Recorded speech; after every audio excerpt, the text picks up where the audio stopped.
Good morning, everyone. The Senate Special Committee on Aging will come to order. Today, the committee convenes a hearing to learn about how COVID-19 left older Americans more vulnerable to frauds and scams.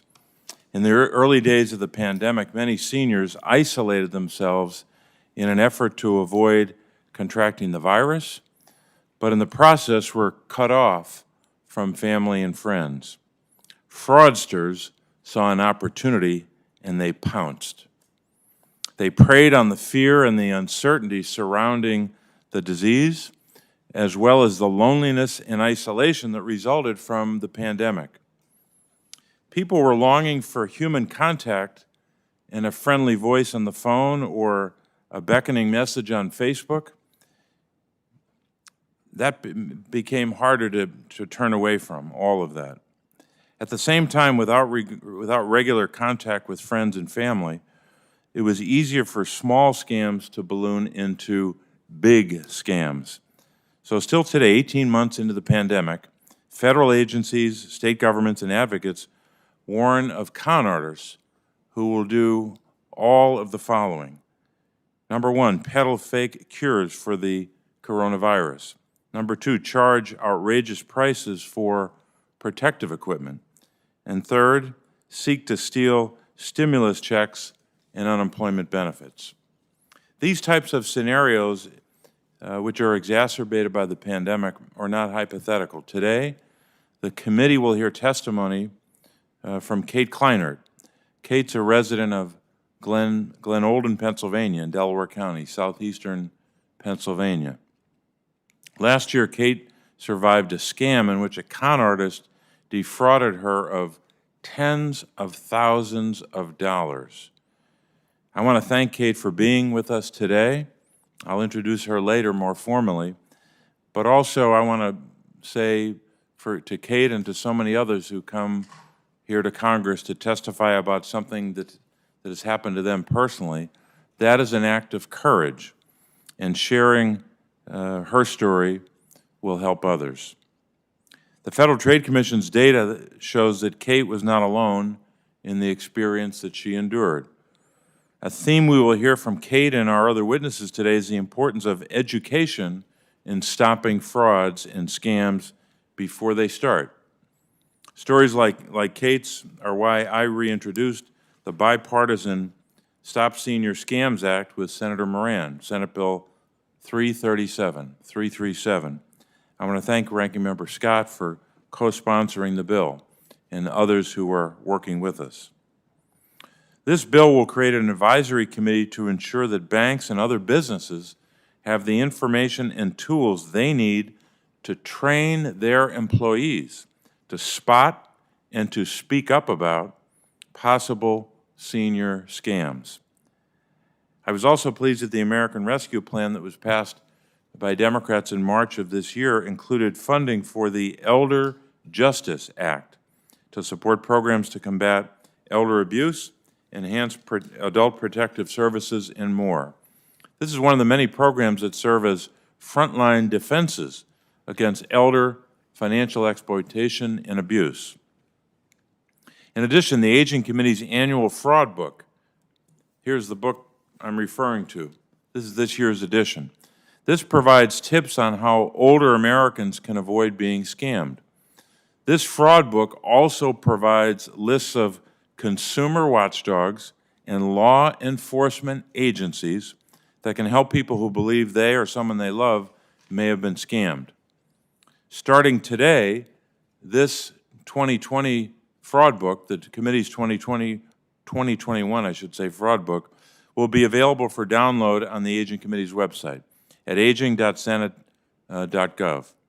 In 2013, the Aging Committee started its toll-free fraud hotline with the goal of making it easier for seniors to report fraud and to seek assistance. Since that time, since 2013, the committee has received thousands of calls, and the hope is that the hotline provides the caller with helpful advice, but it also helps the committee keep a pulse on the types of threats that older Americans are facing. So for people listening at home, The fraud's hotline toll-free number is 1-855-303-9470. I'll say that again, 1-855-303-9470. This hotline would not be possible without the efforts of frontline staff receiving these calls and providing advice, which is hard and often heartbreaking work. To that end, I'd like to thank Jose and Jasmine on my staff for their efforts to keep the fraud hotline up and running. This is the first time that Ranking Member Scott and I have released the fraud book together, and I think I can say on his behalf that we're proud to do that and proud to join those who have worked on this on the committee for many years. One final point, today's hearing will include senators participating both virtually and in person, and I guess it's the second time we've done that. We also have votes coming up, so we're hoping to get through at least opening statements by witnesses after Ranking Member Scott's statement, and then we'll see where we are with voting and determine whether we should take a brief recess so we can vote and then come back and continue the hearing. But I want to thank our witnesses and others who made this hearing possible, and with that, I'll yield and turn to our Ranking Member, Senator Tim Scott. Thank you, Mr. Chairman. Thank you for holding such an important hearing. There's no doubt about it that during a pandemic, the last thing you want to hear about are frauds and scams, especially fraudsters and scammers who focus on our senior population in their golden years. It's just disgusting and heartbreaking to hear so many stories from so many seniors who've had to deal with the challenges of fraud. And I thank you for your bipartisan leadership. So often people look around our country and wonder if anything works in Washington in a bipartisan fashion. And I would say that with your leadership, we're not working in a bipartisan fashion, we're just working in an American fashion. We're putting the priorities of Americans before anything else. And when it comes to our seniors, I think it's really important for us to continue to focus on ways to make sure that our seniors appreciate the fact that the leadership here are servant leaders, focusing on how we make sure that the fraudsters and the scammers that are taking advantage of too many of our seniors, that stops, and that there are ways for us to deal with those challenges. And I do appreciate the fact that we have a fraud hotline that I think everyone should hear once again. It's 855-303-9470, 855-303-9470. I say that because so many times, and there's so many situations and scenarios where our seniors face scams. And as the older you get, the more isolated sometimes too many of our seniors become, and the more they face the challenges of scammers. There are a couple of ones that I want to point out. One is the romance scam. Just deplorable, frankly, from my perspective. I know that so many people in their golden years lose a loved one, or become widows or widowers, and they are faced with something called the romance scam. In 2020, romance scams reached $304 million in losses, a 50% increase from 2019. And what is in common is the fact that in the middle of a pandemic, seniors are isolated and lonely, and maybe more susceptible to this type of fraud and this type of scam. Congress can do its part to help, and I thank, again, Chairman Casey for the bill, the Stop Seniors Scams Act. It creates an advisory group to educate industry employees on how to identify and prevent scams targeting our seniors. Forced isolation because of COVID makes our seniors so much more vulnerable. I think of one in particular in South Carolina. The romance fraud claimed 250 victims who suffered losses in excess of $4 million in 2020. A lovely lady, Judy, 66 years old in South Carolina, a widow, who began a relationship with a man using over social media. He slowly gained her trust and then swindled her out of her resources. $10,000. A senior on a fixed income, loss to the scam. Today we are releasing, as the chairman noted, the 2021 fraud book. This is such an important guide that can help our seniors avoid such challenging situations. In 2020, the FBI Internet Crime Complaint Center received over 791,000 complaints. 28% of the victims were over the age of 60. This resulted in approximately $1 billion in losses to our seniors. A constituent of mine from Columbia, South Carolina, shared that she received a phone call from someone pretending to be her grandson. She did what most grandmothers would do. She called her grandson back and tried to verify that it was him. And this car accident that supposedly he was in that required an immediate wire of money, $5,012, she wired to criminal scammers when she could not get in touch with her grandson. Unfortunately, these types of fraud, very common. 2020, the grandparent scam was the 5th most reported type to our committee's fraud hotline.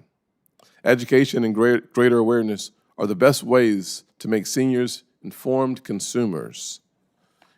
That's why I'm proud of what we have in South Carolina called Project Hope, helping our precious and elderly, based in Richland County, South Carolina. Project Hope partners retired law enforcement volunteers with our seniors. They check in on a weekly basis and they make sure that they are very aware of the potential scammers out there and making sure that they create a firewall between the scammers and our seniors. I'm so thankful that they're dedicated men and women of our law enforcement community, the men and women of blue, who retire and still have a passion for people, find a new way to serve their communities in Richland, South Carolina. I'm also thankful to the chairman and for the National Senior Fraud Awareness Day, which this year was May 13th, 2021. This day will continue to help raise awareness about the increasing number of scams targeting our seniors. Finally, let me just say to the former chairwoman of this committee, Susan Collins, who has been a strong leader on this issue of fraud and scams. I thank her for her leadership, and I look forward to hearing the testimonies from our witnesses today. I want to thank each and every one of you for participating in this critical and very important meeting. I yield back, Mr. Chairman. Thank you, Ranking Member Scott. I want to acknowledge, as we will throughout the hearing, members as they appear. And for those seeing this on television or listening, we have members of the committee in the room, but the witnesses are remote. And wanted to acknowledge first Senator Rosen, who has joined us virtually. Let's move now to our witnesses. Our first witness is Ms. Lois Greisman. Ms. Greisman is the Associate Director of the Bureau of Consumer Protection at the Federal Trade Commission, where she heads the agency's Division of Marketing Practices. Ms. Greisman has dedicated much of her professional career to combating fraud and working within the Federal Trade Commission to hold these scammers accountable. Today, Ms. Greisman leads the Commission's law enforcement initiatives tackling frauds and scams. She also serves as the Commission's Elder Justice Coordinator. Our second witness is Ms. Odette Williamson. Ms. Williamson's career has been dedicated to protecting consumers and combating elder abuse. She currently works as the staff attorney at the National Consumer Law Center in Boston, Massachusetts, where she works on issues of consumer justice and economic security. Previously, Ms. Williamson served as the Assistant Attorney General in the Massachusetts office of the Attorney General of the state, where she enforced consumer protection laws and served on the Elder Law Advocates Strike Force. Next, I'll turn to Ranking Member Scott to introduce our next witness, Ms. V. Daniel. Thank you, Mr. Chairman. It is my pleasure to introduce Mrs. V. Daniel from Spartanburg, South Carolina. Mrs. Daniel has been president and CEO of the Better Business Bureau, serving the upper state of South Carolina since 2011. The Better Business Bureau is a nonprofit serving 10 counties in the upper part of the state. They work with the public, including military service members and seniors, to help consumers find businesses they can trust. They also investigate and call out substandard marketplace behavior. During COVID-19 pandemic, their senior hotline received calls asking about various COVID-related products and claims. The Better Business Bureau was able to inform callers of the scams. During Mrs. Daniels' tenure, the Bbb also created and implemented programs to help seniors better protect themselves against frauds and scams. I look forward to hearing about this program and the great work the Better Business Bureau does to support seniors. Mrs. Daniel, we thank you for your passion, your commitment, and your service to seniors.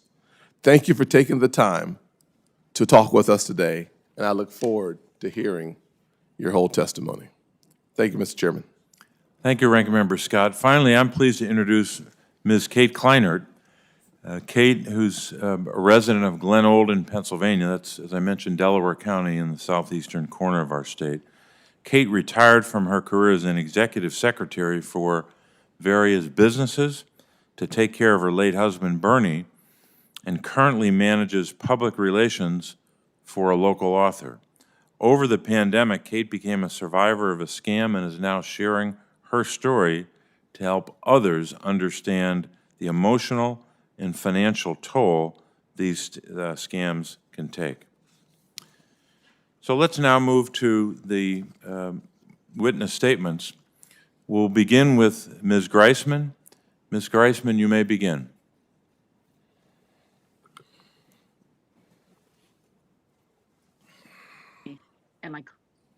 And my co-panelists. I'm Lois Greisman. I appreciate the opportunity to discuss the FTC's initiatives to protect older adults. As always, my oral remarks and responses to any question reflect my own views and do not necessarily reflect those of the Commission or any individual commissioner.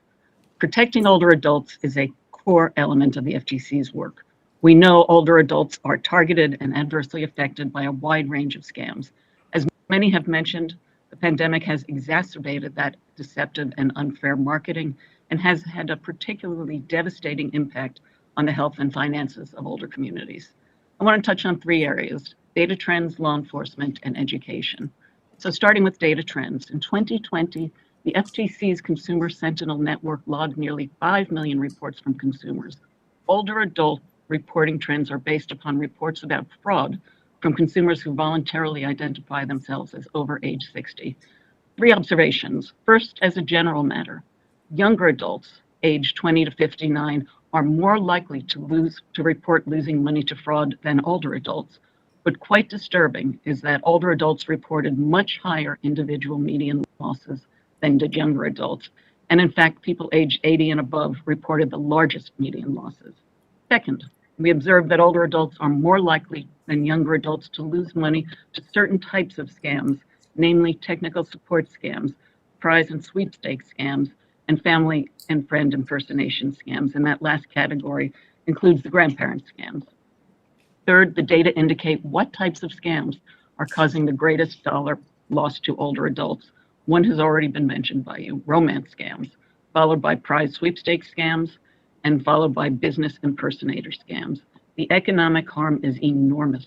More than 600 million reported by older adults in 2020, and we know this is just the tip of the iceberg. Notably, reported losses to romance scams have increased significantly in the years, and this trend has only accelerated during the pandemic. Shifting now to law enforcement. Looking at the past year, we have filed at least 13 cases that had a notable impact on older adults. These range from investment scams to products to treat or prevent COVID-19 to products to treat or prevent cognitive decline. When we file a case, we have two immediate goals: stop the ongoing harm and preserve assets so that we can return money to defrauded consumers. Over the years, the FTC has successfully returned billions of dollars to consumers. So far this year, we've returned money to consumers or conducted the claims process in at least 11 cases where we've seen older adults impacted. A recent Supreme Court decision, however, AMG, eliminated the FTC's ability to obtain monetary relief for defrauded consumers under Section 13B of the FTC Act. I cannot underscore enough how vital this tool, Section 13B, has been to put money back into people's products. The economic impact of the pandemic has been devastating, particularly so on older adults who may be on fixed incomes. As a law enforcement agency, we are committed to providing redress to defrauded consumers, but to do so effectively and efficiently, we need a fix to 13B. Finally, the FTC devotes considerable resources engaging in outreach and education for older adults. Since 2014, Pass It On has been the FTC's signature fraud prevention education campaign for older adults. It's a robust compendium of resources to enable people to understand scams and to literally pass on information about them to friends and family. In addition, the FTC's continued to reach communities during the pandemic, conducting nearly 100 pandemic-related outreach events with partners in fiscal year 2021. To sum up, I hope it's clear that protecting older adults is a priority for the FTC. The devastating impact of the pandemic on older adults has only emboldened its work. And finally, restoring the FTC's ability to obtain monetary relief under 13B is critical to enable the agency to continue to provide redress to all those harmed by unfair and deceptive acts and practices. Thank you very much, and I look forward to your questions. Thank you, Ms. Greisman, for your statement. We'll now turn to Ms. Williamson. You may begin. Mr. Chairman, Ranking Member Scott, and members of the Special Committee on Aging, thank you for inviting me to testify today regarding frauds and scams aimed at older adults during the COVID-19 pandemic.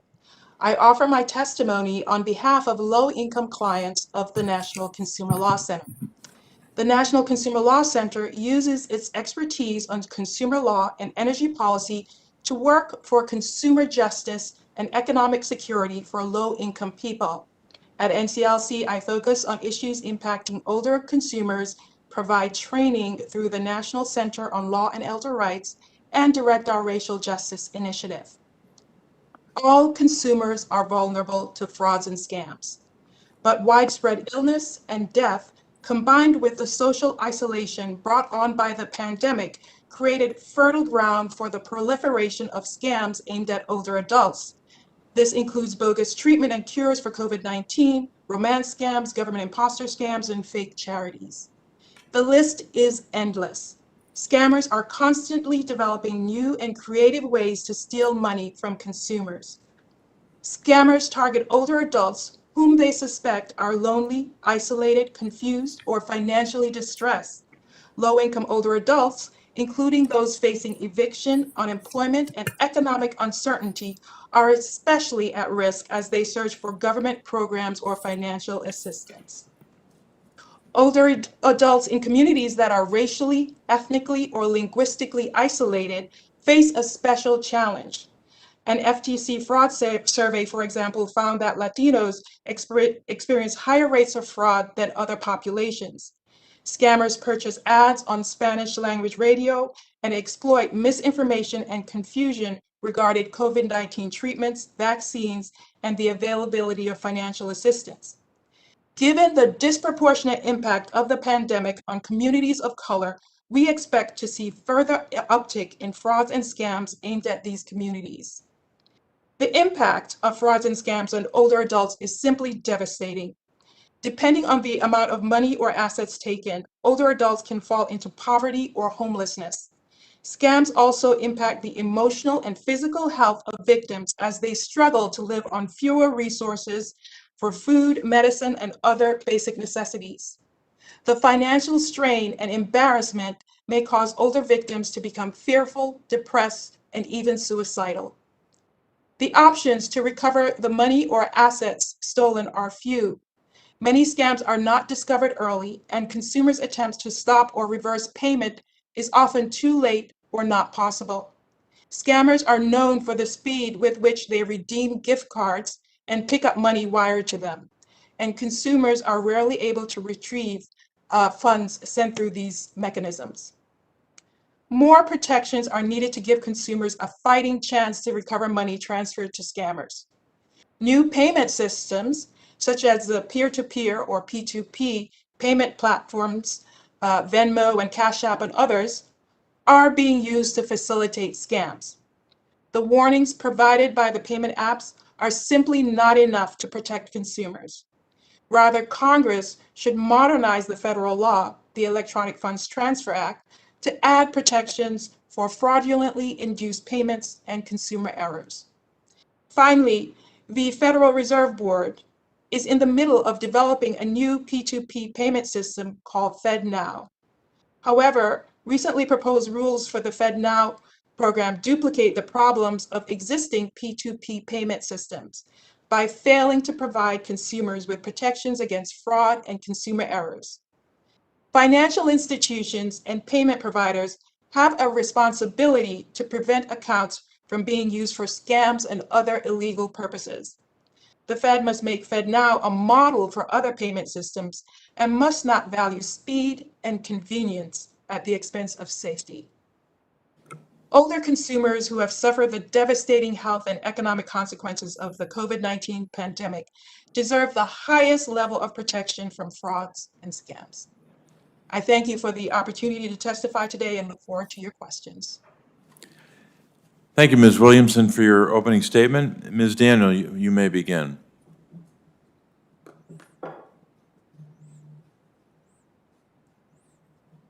I know we had some connection issues. Yeah, I think she may still be suffering through the technology issues there. Maybe we'll move to our next witness, and we can come back to Ms. Daniel.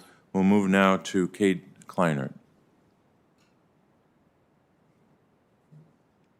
Chairman Casey, Ranking Member Scott, and members of the Aging Committee. My name is Kate Kleinert, and I'm a scam survivor. I am from Glen Olden, Pennsylvania, and I have been widowed for 12 years. My husband, Bernie, passed away in 2009. Since then, I have never looked for any new romance in my life because I still felt married to my husband. I was not interested in finding another love. But last summer, in August 2020, I received a friend request on Facebook that caught my eye.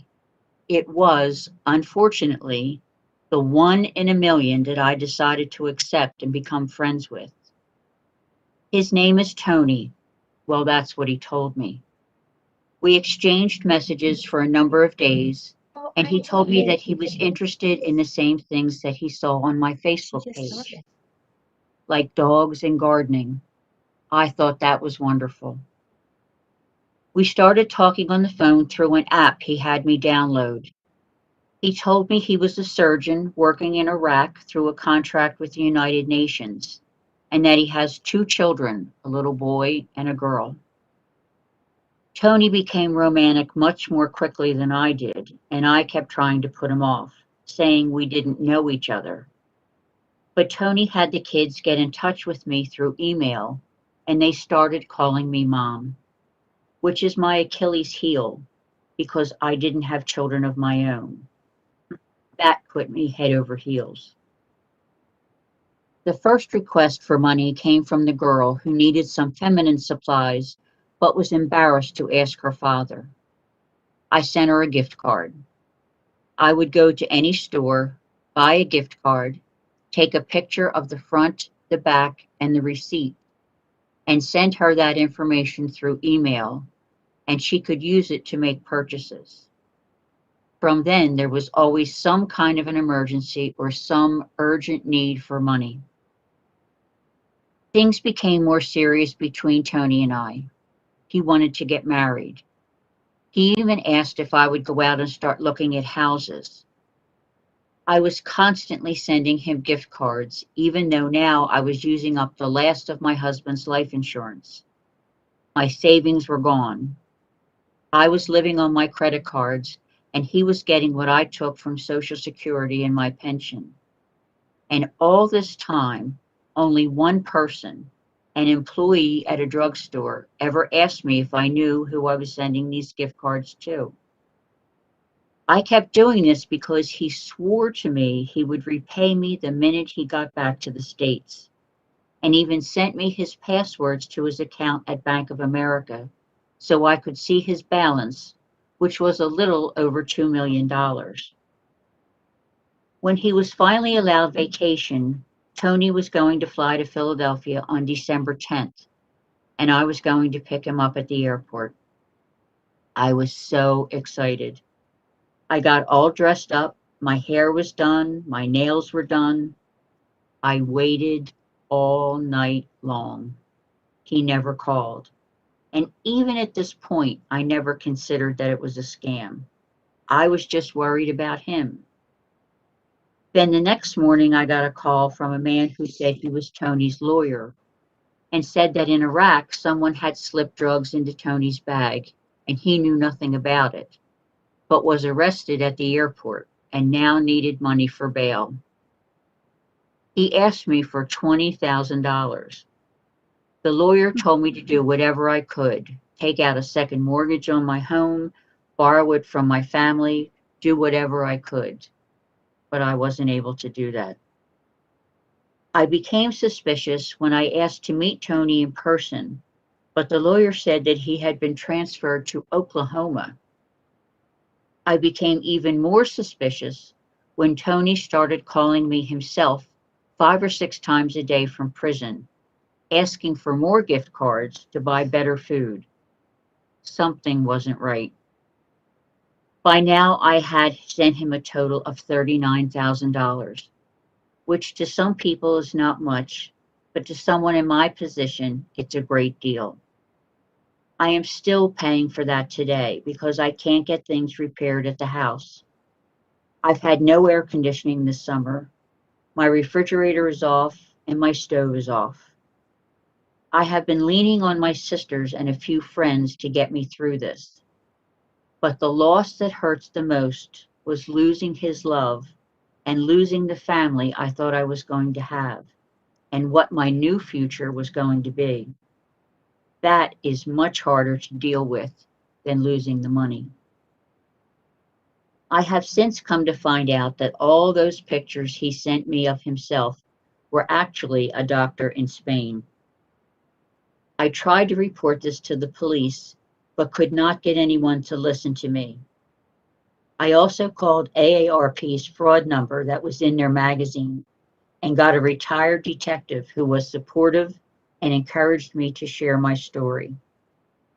But I've been frustrated at the lack of options to recover the money that I've lost or the ability to hold him responsible for these damages. But even though this experience is painful to speak about, I want to be an ambassador for this cause because it's so devastating and many people have been through this but not spoken about it. They continue to carry this heavy burden alone. In my case, I got pulled in because I had forgotten how good it felt to be loved. Thank you. Kate, thank you for sharing your personal story. It was a moving story when I read it, but ever more so when we hear it from you. We're just grateful you're here with us. I think we're going to try Ms. Daniel again to see if she's connected. Yes, sorry about that. Chairman Casey, Ranking Member Tim Scott, and distinguished members of the committee, thank you for the opportunity to testify today on a topic of fraud scams and COVID-19, how con artists have targeted older Americans during the pandemic. My name is Dee Daniel. I'm a college communications major graduate, mother of an early childhood teacher, an intern architect, and a new grandmother. I'll be celebrating my 30th wedding anniversary this year. I serve as president and CEO of the Better Business Bureau of the Upstate and the Better Business Bureau Education Foundation, a position I've held since 2011. BBB is a nonprofit promoting trust between consumers and businesses in the marketplace and has been around for more than 100 years. When I was first offered the position, I was intrigued. I grew up with a father who was a huge advocate for the BBB. When his friends needed assistance with customer service issues, my dad would always say, "Call the BBB." After a few weeks on the job, I received an invitation to speak to a senior group about the latest scams. I'll never forget that day I spoke to those seniors and listened to their scam stories. It was heartbreaking. I learned to speak louder, ask questions, listen, and the most important part was realizing education is the key to fighting senior fraud.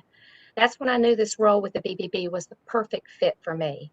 Since that day, I never turned down an opportunity to speak to educate seniors. In 2015, we dubbed the program Savvy Seniors because that's what we wanted to achieve. During the pandemic, we witnessed new scams that involved masks, non-FDA approved medical supplies, immunity boosting products, and equipment through online purchases related to COVID-19. We have also seen fake websites, phishing emails, and involved stimulus checks, price gougings, scammers impersonating government agencies like Medicare, and promoting fake vaccines. We've also seen an increase in romance scams during COVID-19. BBBs across the country rallied together to put out fraud prevention messages, and we did thousands of media interviews to try to warn consumers about all COVID-related scams we were seeing. Senior groups were not able to meet during COVID-19, so we'd partner with our local Appalachian Council of Governments Greenville office and Meals on Wheels to provide 1,000 BBB Savvy Senior packets that included education information on fraud and scams. As part of a larger national effort, the BBB of the Upstate has hosted Secure Your ID Day since 2009. Local BBBs from all across the United States and Canada join in on the event designed to protect consumers from the growing threat of identity theft and provide education. Consumer and business are encouraged to attend the free community service event and properly shred and destroy sensitive documents. In 2018, BBB of the Upstate partnered with AARP, South Carolina, and from that partnership, we have increased our shred events from now 4 to now 8 events a year. Last week, we held 2 events, one in Greenville and one in St. Anderson, with 2 happening in October in Spartanburg and Simpsonville in our area. About 90% of attendees are seniors. Bbb Scam Tracker is an online platform that enables consumers and business to report scam and suspicious activities. The data is analyzed and reports are made available to the general public, thus empowering consumers to avoid losing money to scammers. The website features a searchable heat map, so users can view the number, types, and details about scams reported in their communities. Bbb Scam Tracker data enables local BBBs to educate consumers and stop fraudsters by leveraging the power of technology and our network of BBBs serving communities throughout North America and Canada. Using data from the Bbb Scam Tracker, our foundation, the BBB Institute for Marketplace Trust, released a report on the rise of online scams during the COVID-19. The Bbb Risk Index is a formula that looks at scams in a different way. The volume of each type of scam reported to Bbb Scam Tracker, the susceptibility rate, that is how people who are exposed to the scam actually lose money, and the dollar loss. That formula shows us scams are the riskiest, and it may not be for the scam with the most reports. For instance, romance scams were the riskiest for ages 55 through 64, followed by online purchases and investment scams. Travel, vacation, timeshare scams were the riskiest for ages 65 plus, followed by online purchases and romance scams. Since BBB began tracking scams in this way in 2016, we've seen a clear pattern. Although seniors are pretty savvy and tend to fall for scams less frequently than the younger demographic groups, they lose more money. This is partly because the type of scams that target seniors, romance scams, investment scams, family emergency scams, to be the higher dollar amounts. Although many seniors have gotten the message and are more cautious than in the past, too many are still falling victim to unscrupulous criminals. BBB is proud of the role we play in the educating seniors and all the consumers, but there is much more that can be done, and we appreciate the attention this issue is getting. Thank you for the opportunity to be a witness today on a relevant topic of how con artists have targeted old Americans during the pandemic. Mrs. Daniel, thanks so much for your testimony. I want to acknowledge 2 members of the committee who are here, or one who's been here and will be back, I guess. Senator Collins is here with us. Ranking Member Scott made reference, Senator Collins, to the years when you were chair and producing the Fraud and Scams book that the committee has been using for so many years, so we thank you for being here. Senator Braun was with us earlier, and I want to acknowledge Senator Braun's attendance at the hearing, and maybe we'll be back here. So we'll take a brief recess now to vote, at least so that Ranking Member Scott and I can vote, and then we'll come back and resume the hearing.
We'll resume, and I wanted to start by acknowledging that Senator Gillibrand and Senator Warnock have joined us via WebEx, and I'll start with my questions and then turn to Ranking Member Scott. I wanted to start with Kate Kleinert. Kate, as I mentioned, your story is so powerful, and unfortunately for America, it is not unique. I think every member of the committee was moved by what you said. As I said, your written testimony was powerful enough, but hearing it directly from you had a big impact on me, and I know other members. So we're grateful you're here, and we're grateful that your story can help other seniors when there are scammers out there and perpetrators of fraud trying to rip people off. I wanted to focus on one part of your story and the story of many others. Kate, you said that, or you know, I should say, that social isolation is not something new for seniors, but for many people, the pandemic made this terrible isolation that much worse. So do you believe the pandemic left you more susceptible to being scammed? I really do. When I think back to the beginning of the pandemic, when we were first locked down, and it was so strange to be home without any physical contact with other folks, not seeing your family, it was very hard and upsetting to be by yourself. So I think when this man was kind to me on the Facebook, that I did react to it more than I would have at any other time. Yeah, I think that's understandable. I thought it was noteworthy, among many things you said, that as much as you lost a significant dollar amount, some $39,000, I was just recounting that to some reporters in the hallway as we went out to vote. But I was struck as well by what you said on page 3 of your testimony, where you said, quote, "The loss that hurts the most was losing his love and losing the family I thought I was going to have and what my new future was going to be." That tells us so much about how devastating these scams can be. So, Kate, we're grateful for your testimony, and I know I may be able to come back to you later with some other questions. This question I'll direct to Ms. Williamson and Mrs. Daniel together, and it doesn't matter who answers first, but as we just made reference to in Kate's testimony, she shared that only one person, an employee at a retail store, warned her that she might be a victim or might be a target of a scam. Businesses and financial institutions are, of course, uniquely situated to respond to these attempts to rip people off, but often the employees of those institutions aren't trained to detect fraud or to speak in a sensitive and effective manner to the consumer, to give them a heads up based upon their experience and their training. As I mentioned, our bill, the Bipartisan Stop Senior Scams Act, would fill in these gaps in both knowledge and training so that we have more instances. So it's not just in Kate's case one person, but more than one person giving people a heads up. So in your view, and I guess maybe we'll start with Mrs. Daniel just to go in order. In your view, would this legislation help reduce the risk of older Americans being defrauded? Yes, I would think that it would.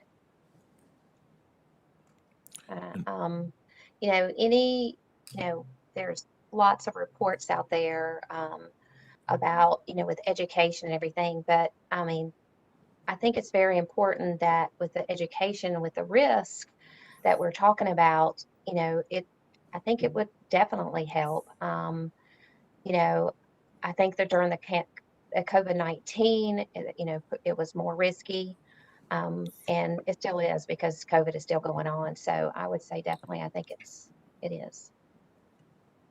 Ms. Williamson? I would also support the legislation. I think we need more tools to prevent, to fight these scams up front. And simply the retail employees are the first line of defense. They're in these stores day in and day out. They know their customers. If they have more training and more information on these scams, they can simply warn the victims not to complete this transaction.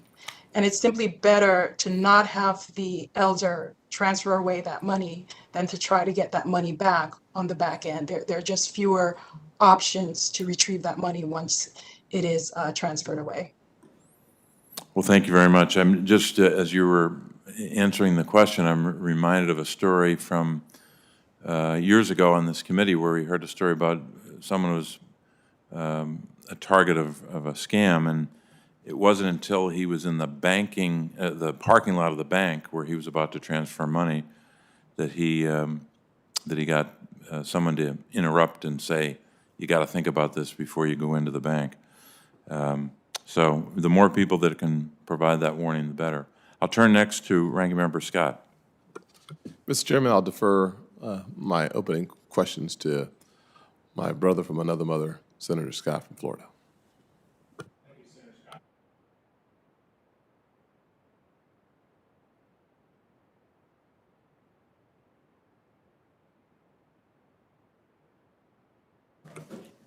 I think we need a microphone. Oh. And you worry about them every day, whether somebody's going to try to take advantage of them. And when you hear the story of somebody that acts romantically interested and takes somebody's life savings, it devastates you, because it's very difficult for law enforcement to find these people and to track them down and to be able to prosecute them. And it's so large.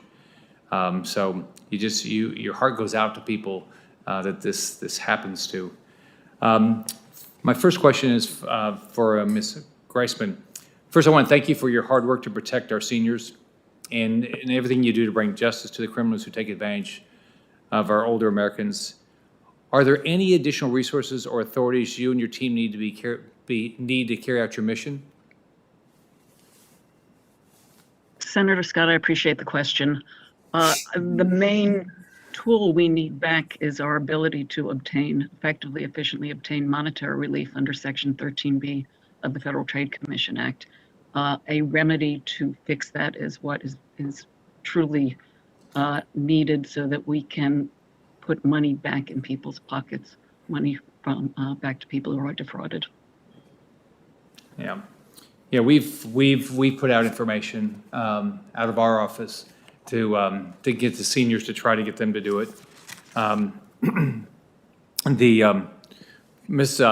Kleinert, first off, I just want to tell you that it's disgusting that this happened. It's disgusting that this individual took your money, and also disgusting that he gave you, give you hope when he shouldn't have. So criminals are just like this are despicable. What advice do you give others to make sure this doesn't, happen to them? And is there anything when you look back that you could say, "Gosh, if I should have, there was a red flag I didn't see," that maybe somebody else will say, "Oh, they see your testimony and they won't make the same thing won't happen to them"?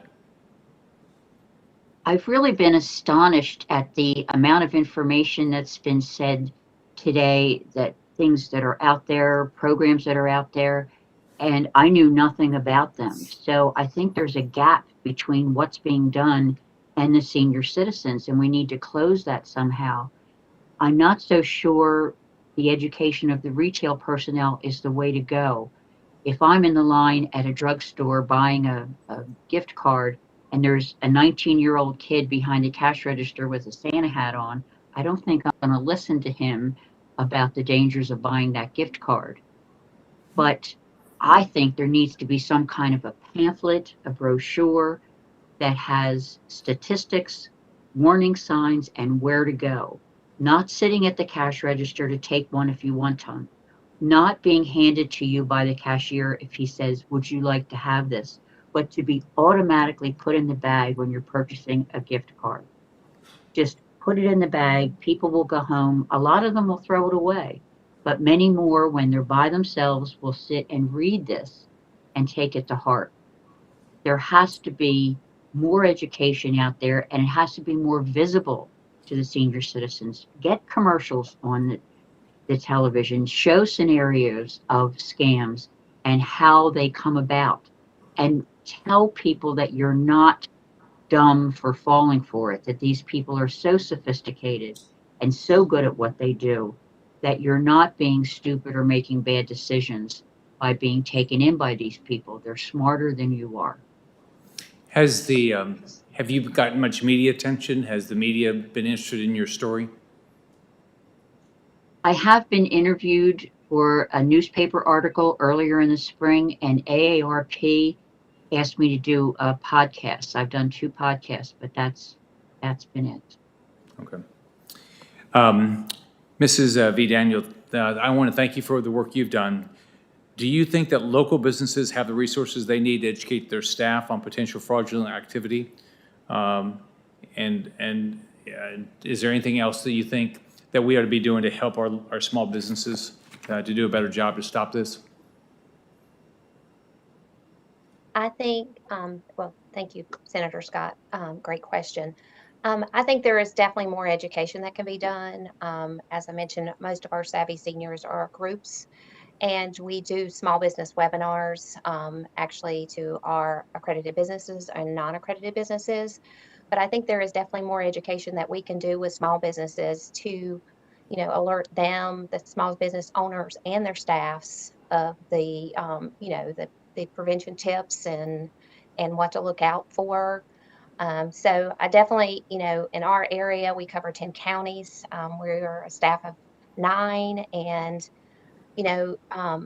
we try to do the best that we can, but I think definitely with more collaboration, just like we did with AARP this past year, and more collaboration with government agencies to be able to provide more education. Thank you. Thank you, Chairman. Thank you, Senator. Senator Scott, thanks very much. I'll next turn to Ranking Member Scott. Thank you, Mr. Chairman. I'll direct my first question to Ms. Daniel. Mrs. Daniel, under your leadership, the Better Business Bureau is really making a difference in the lives of our fellow South Carolinians. The Savvy Senior Program provides tips on how to spot the latest scams. Have you heard from golden Americans who utilize the lessons they learned from the program and applied it to their lives? Yes, and that's the rewarding part. I mean, the rewarding part is, when you hear someone that says that, that our prevention tips or red flags help them stop from becoming the next victim, it is very rewarding. I can tell a little bit of a story we had that, a short story, but I had an executive. He was a retired executive of a very large business here in the Greenville area that came into the office, and he wanted to talk because he had a new employment job that he was starting to feel a little, he wasn't sure whether it was a scam or not. So he came in and talked to us, and, he said that basically what he was doing was he had someone contact him about a job opportunity, which was offering a lot of money.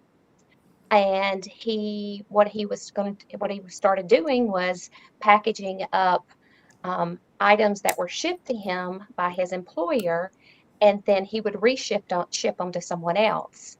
And as soon as he said that, because we've seen that before, it's called the employment scam.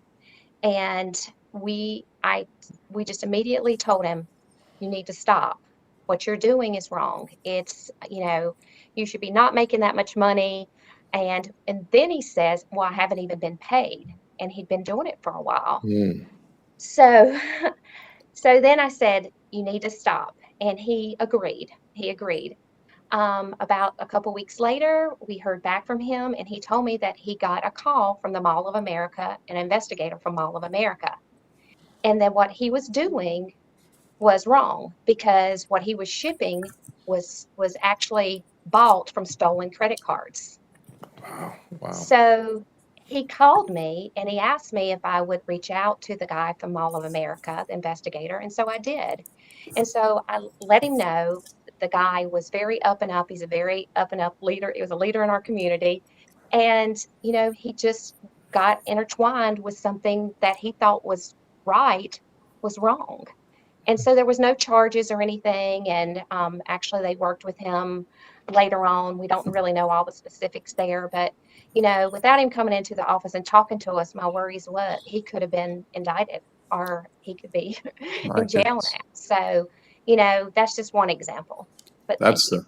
that's a very good example, and thank God for your hard work and your dedication on such an important issue. Let me ask you one other question before I turn to Ms. Greisman. Given your background and extensive experience with the Better Business Bureau, can you help us understand how to help our seniors who live in rural America? Sometimes they don't get the same level of information, and they're not perhaps as connected to broadband. They may not have broadband connections. They may not have the same access to information as folks who live in more suburban areas. Is there a way that the Savvy Senior program helps to encourage and inform our rural golden Americans? Yes, the Savvy Senior program does. And it's just a short, very short. Basically, the program of the years have presented to senior groups in all parts of our 10 counties that we cover, even rural areas. And what I say is whether we drive 10 miles or 100, we never say no to presenting to education to seniors about scams and fraud. Excellent. Thank you very much. Ms. Greisman, thank you for your work and certainly your expertise. I'm certainly proud to co-sponsor with Chairman Casey Senate Bill 337, the Stop Senior Scams Act, which creates an advisory group with industry stakeholders and leading and regulatory bodies to identify opportunities for consumers, companies, policymakers, and law enforcement to protect our aging community. In light of your work with the Commission, could you please speak to how this new advisory group can serve to optimize the Commission's current practices without duplicating work that has already been done at the federal level? Thank you, Senator Scott. Look, we're keen to work with you and your staff on any type of legislation that will enhance and improve our ability to serve older adults and to do so more efficiently. So we look forward to working with you on that. Thank you, ma'am. Mr. Chairman? Ranking Member Scott, thanks very much. We're awaiting some other senators. I wanted to continue the question period with one that I had, and I'll pick up where the ranking member left off with regard to the witness, in this case, Ms. Greisman. We've heard Kate's story earlier that I made reference to, and you heard Kate Kleinert's testimony. And in particular, of course, what she's identified is a particular kind of scam, a romance scam. And we know that she's not alone. Unfortunately, this is one of the areas where there was an awful lot of increase or growth in that kind of a scam. In fact, the Federal Trade Commission reported a significant increase in reports of these scams between 2019 and 2020 as Americans became more isolated. I just looked in your testimony, Ms. Greisman, I'm looking at page 4, it says, quote, for older adults, reported losses to romance scams increased from nearly 84 million in 2019 to about 139 million in 2020. So 84 to 139, and they're millions of dollars. And every time it moves up the scale, millions of dollars. And then it goes on to say, or your testimony, I should say, goes on to say, among older adults, hardest hit were the 60 to 69 and 70 to 79 age groups. So basically everybody over 60, between basically 60 and 80, which reported 129 million of the 2020 losses, meaning 129 of the 139 million in losses were reported by that age group, making romance scams the category of highest reported losses for both groups. So obviously a lot of money and a big cohort of Americans being affected by this. So Ms. Greisman, here's my question. Based on this uptick in romance scams and all the dollars lost because of it during the pandemic, what work is the Commission doing to both educate consumers and to prevent or help consumers prevent themselves from being preyed upon by these so-called romance scammers?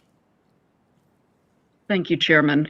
First of all, let me say that Ms. Kleinert is indeed a compelling ambassador, and her testimony is courageous, and it highlights how sophisticated romance scammers are and how they work hard to build trust and cause enormous harm. One of the main payment systems that romance scammers use are money transfers. And the FTC in recent years has sued each of the major money transfer networks, MoneyGram and Western Union. MoneyGram most recently failed to live up to the requirements of a prior order and crack down on fraudulent transfers across its network. And Western Union allegedly facilitated fraudulent transfers on its system. And I think that type of law enforcement work goes a long way toward minimizing the harm that is caused by wire transfers in connection with romance scams. On the education front, Pass It On, again, is our signature education campaign. But what we have seen, and I think what Ms. Kleinert's testimony underscores, is how important it is that people have knowledge of scams. And that is a primary goal of the FTC, to educate, to push out information, to do it at local, state, and federal levels. Work with our partners at the Better Business Bureaus, consumer groups, AARP, getting information out there so that people are aware of the type of scam we know from research makes it less likely they will fall prey to that scam. Well, thanks very much. I'm going to cede the rest of my time and turn to Senator Gillibrand, who's, I think, connected for her question. Yep. Thank you, Mr. Chairman. Thank you, Ms. Griesman, for your testimony and the answer to the chairman's last question. I just have a follow-up question. How can the FTC do more to get information out to seniors in all of their communities so they can recognize this fraud more? I've been to assisted living facilities across New York, and I've heard story after story, stealing life savings, the grandchild scam, all the different kinds of ways, the IRS scam, and it doesn't end. And we know that a lot of these artists are, scam artists are criminals, criminal networks. I know we arrested a criminal network from India, one from Russia. The FBI works to subvert these kinds of frauds. But I feel that the FTC needs to work in perhaps a different way to make financial institutions more aware, to make sure seniors are more aware, to make sure places where seniors go, assisted living facilities, are more aware. What can you do to help solve this problem? Senator, maximizing our outreach, maximizing our ability to reach in the communities is just a top priority. And it is a challenge. It's especially more so a special challenge given a pandemic. But I assure you, our outreach efforts are constantly being rethought, reevaluated, and it is our goal to reach into the communities at the grassroots levels, through local organizations, through the public libraries, through legal services. We have tremendous network of contacts, and we're constantly tapping them both to push out information so that they have access to the resources we have and can use in their communities, and also to receive information from them to inform our law enforcement work and our education. Yeah, so is your outreach including sort of this urgency that if they are scammed, that they're going to report these scams? Because obviously, if we don't give the FBI the information and law enforcement the information to go after them, they will have less data and information to be successful. A core piece of information that is indispensable to all of our outreach is to report what they're hearing. Go to reportfraud.ftc.gov. Right. It is absolutely important that we receive that information so that we know what's going on and we can be proactive in our outreach to law enforcement. Are you asking the institutions to do the reporting? Because I can promise you, no senior that's been scammed is going to want to go to a website and report the scam. So if they're not willing to go to the police in the first place. They're not going to go to a website. So are you asking the assisted living facilities or the financial institutions to do the reporting?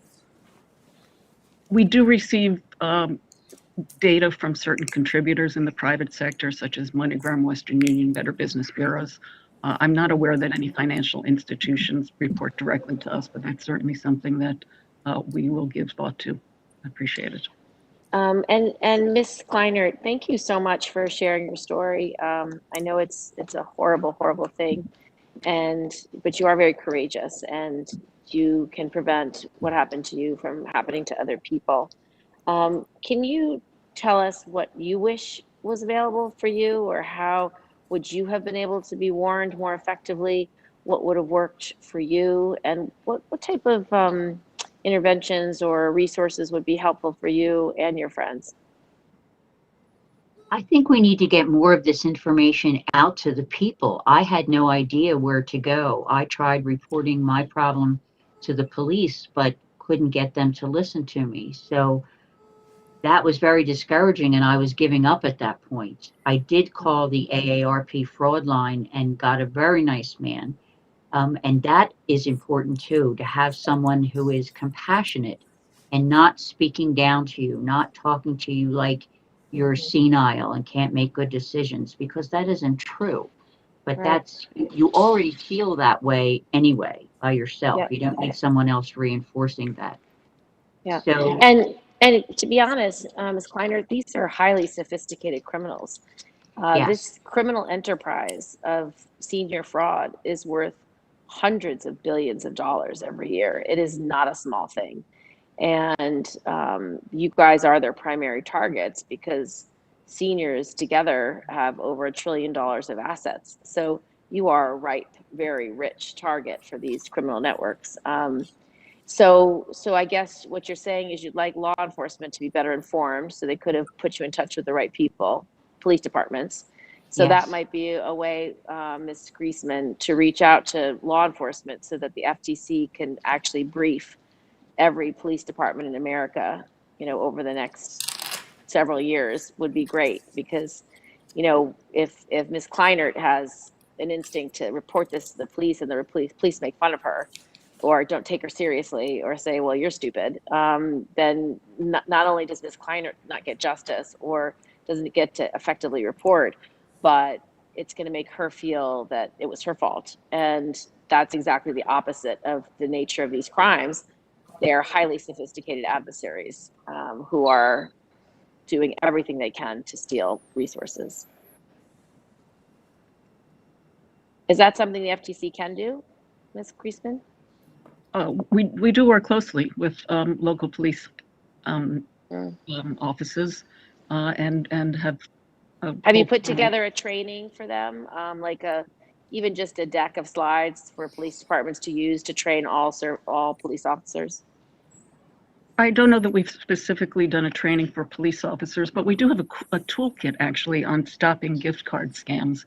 And the driving force of it, the message is that gift cards are for gifts, and that toolkit is targeted toward retailers, and it gives them information they can display in their stores. That's good. That's super helpful. Well, maybe then, I mean, on this committee, we'll have recommendations because that's what our committees do. But just from this hearing alone, I hope that you will take some of the information you learned here and implement it. Well, thanks very much, Thank Senator. you, Mr. Chairman. Thanks, Senator Gillibrand. We'll turn to Senator Blumenthal. Thank you, Mr. Chairman, and thank you to you and Senator Scott for having this hearing. I'd like to talk about robocalls, which are a bane of all of our existence, but most especially, I think, for seniors. I hear from them all the time. In 2019, I supported the passage of the Telephone Robocall Abuse Criminal Enforcement and Deterrence Act, known as the TRACE Act, which directed the FCC to establish standards to protect consumers from unauthenticated numbers and to work with providers to verify the legitimacy of incoming calls. This law has worked in part, not a ultimate answer, but now nearly 95% of high-risk robocalls do not originate from the sixth largest carriers. Unfortunately, smaller internet-based providers who have until 2023 to work within the FCC's requirements now account for the majority of these robocalls. They continue to prey on our seniors. They do so especially in these times of pandemic when seniors and all of us are particularly vulnerable to these pitches. So let me ask you, Ms. Williamson, how effective are robocallers in reaching consumers, particularly older Americans? Thank you. Thank you for your questions. Scams aimed at older adults are primarily perpetrated over the telephone. So the protections that you mentioned are critical to helping older adults avoid these types of scams. And we certainly thank you for your efforts on that. And we also believe that their protections should be enhanced to further clarify that with respect to the TCPA, that solicitation, the prohibition against solicitations does apply to scam calls. We need further protections against spoof calls, and we absolutely support the FCC's efforts on that end to date. And we also need to tamp down on other loopholes, such as the fake charity scams, and make sure that when consumers, when older adults are being requested to put their hard-earned money to help others, that those charities are actually legitimate. Taking that point, I think it's an important point about charity scams. How much have you seen a rise in those charity scams during the pandemic? Is there an increase? What would you say about charity scams?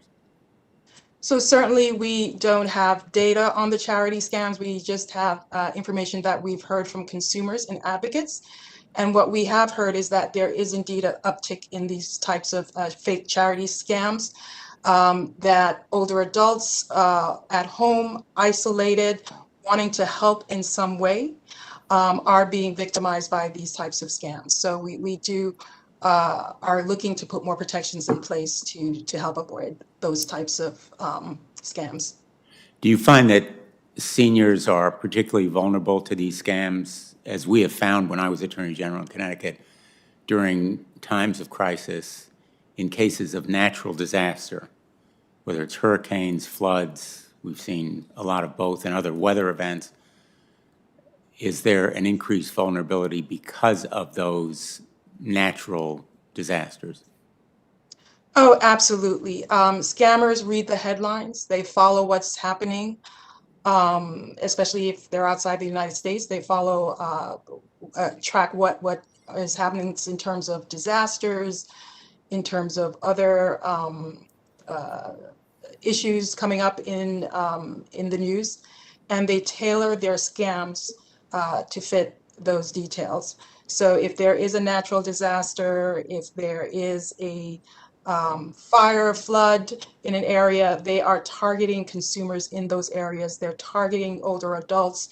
They are targeting people who they know to be sympathetic, who they know to be charitable, to get them to turn over their hard-earned money to them. What I have advised seniors is that they should contribute and be generous, but make sure they know that the organization that they're supporting is in fact the one that they really want to support. In other words, AmeriCares, the Red Cross, these organizations are established, they do good work. Would you agree? Absolutely would agree that there are ways to research the charity and make sure that it is legitimate, make sure that it will help the people you intend, that your money will help the people you intend your money to be directed towards. There are so many ways to absolutely find out about the background of an organization. So we always advise for consumers to be wary, that if they're being solicited over the phone, to research the organization through other means. and to really give their money to reputable charities. Thank you very much, Ms. Williamson. Thanks, Mr. Chairman. Thanks very much, Senator Blumenthal. The second vote just started almost about 10 minutes into the vote, so we got to hustle. We'll hear from Senator Rosen, who rejoined us, Senator Kelly, and then we'll close. Senator Rosen. Thank you. I've already voted. I was presiding in the chair. So thank you, Chairman Casey, of course, Ranking Member Scott. This is a really important hearing. Scams against seniors are nothing new, and they're only increasing in scope and severity. And I appreciate you holding this important hearing, and for all the witnesses here today for the important work that you do. Of course, Nevada is no different than some of the other states, and or most other states, and we have a lot of challenges in health scams, particularly now, of course, with the pandemic. So, you know, one of the challenges throughout the pandemic has just been the unchecked spread of misinformation, disinformation, of course, resulting in an increase in scams, especially those targeted at seniors. In fact, according to the Federal Trade Commission in 2020, Nevadans over the age of 60 lost more than $36.5 million to scams. It's a lot of money. Some of the most common COVID-19 scams in Nevada related to those involving the creation and distribution of fake vaccine cards and contact tracing scams, in which scanners pose as health department officials, asking for sensitive personal information such as your Medicare or Social Security number. Fortunately, our Attorney General, his office has compiled a list of COVID-19 related scams and tips on how to avoid falling victim, so people have resources where to check if they're able. And as elected officials, I believe we have to do as much as we can to get the word out about these scams. So, Ms. Greisman, for the record, I want to really clear the air for Nevada seniors and get this out everywhere I can. Would a legitimate health department official ever ask for a senior's personal information, like their Medicare or Social Security number, when they're contact tracing for COVID-19? No legitimate entity would make an unsolicited request for that kind of personal information. Thank you. I'm going to reiterate that. No legitimate entity would make a request for that personal information. Thank you. And of course, I know you've been speaking about this, but for those who do fall victim and they do give their sensitive personal information when they fall victim to now a COVID-related scam, can you talk about, Ms. Williamson, some of the resources available to the senior or someone who's helping them, maybe another family member or a caregiver, to help recover that information, reverse potential damage? Sure. So there are many resources available to older adults who have fallen victims to scams and frauds. I think the first line of defense is for the older adults and his or her advocate to really audit all of their financial accounts, call their banks, call the credit card company, make sure that they reach out to law enforcement organizations. And of course, the FTC has a great part of their website that will help victims as well. So I would refer folks to that as well. What's also important is to reach out to the IRS or the Social Security Administration if there has been a disclosure of personally identifiable financial information. Just make sure those organizations as well know that you've been victimized by this scam. It's also important really to reach out for to a legal services organizations or to another lawyer to make sure that you protect your whatever money or assets you have remaining. Because if the fraudsters really have your financial information, they could be doing damage to not only your credit report, but also trying to seek other assets that you may have. Thank you. We've been really proud because our U.S. Attorney in Nevada, they've appointed a COVID-19 fraud coordinator to lead investigations to help with just the kinds of things you're talking about. And our Attorney General did announce the creation of a COVID-19 task force to help protect Nevadans, all Nevadans, not just seniors who may fall victim. It's a whole of government approach that we're trying in my home state. It's a response with 15 agencies: FBI, Secret Service, SBA, our Small Business Office, Inspector General, the Post Office, the police departments. We're really trying to pull together to protect people. And because we did this, Nevada ranked first amongst all states for the reported number of total fraud reports in 2020, with a whopping number of over 35,000 reported fraud reports. And so now, 18 months into this pandemic, what lessons have we learned from these types of task force that we can import to other states to help protect people? Just for the information of Senator, because we got a vote, I just want to make sure We got to vote. We'll take it off the record. Thank you. if we can do that in writing, that'd be better. Thank you, Senator Thank you. Rosen, for coming back to the hearing and being with us. Senator Kelly. Thank you, Mr. Chairman. Ms. Greisman, I wanted to follow up on Senator Blumenthal's question about robocalls. Arizona ranked first in complaints to the FTC about the do not call registry or the do not call list. Arizonans are getting these calls all hours of the day. Some folks are getting hundreds of calls in a week. Nobody can blame Arizonans for being frustrated about this. I think we all are. There's been a fair amount of activity in the courts this year related to the TCPA, the Telephone Consumer Protection Act. So could you give us an update where things stand? Penalties, maybe an example of a specific case, and what Congress can or should do in order to better protect our constituents? Senator Kelly, obviously robocalls, unwanted calls, whether live or pre-recorded, are a significant consumer protection issue. Each month, the FTC is receiving some 450,000 complaints from consumers about unwanted calls. Typically, 68% of them relate to robocalls. FTC has a vibrant law enforcement program combating unwanted telemarketing calls. We recently settled with cruise line Grand Bahamas just earlier this week, involving millions and millions of unwanted calls. We brought some 150 law enforcement actions and coordinated with all of our state partners, including Arizona. So both in terms of law enforcement and consumer ed outreach, it's a significant part of the work that we do.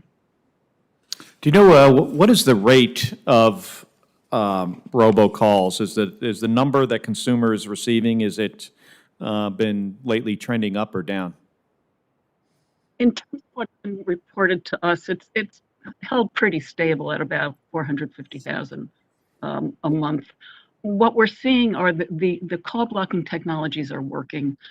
Recently, Stir Shaken has been deployed among the larger carriers. Senator Blumenthal mentioned this, took effect just in June of this year.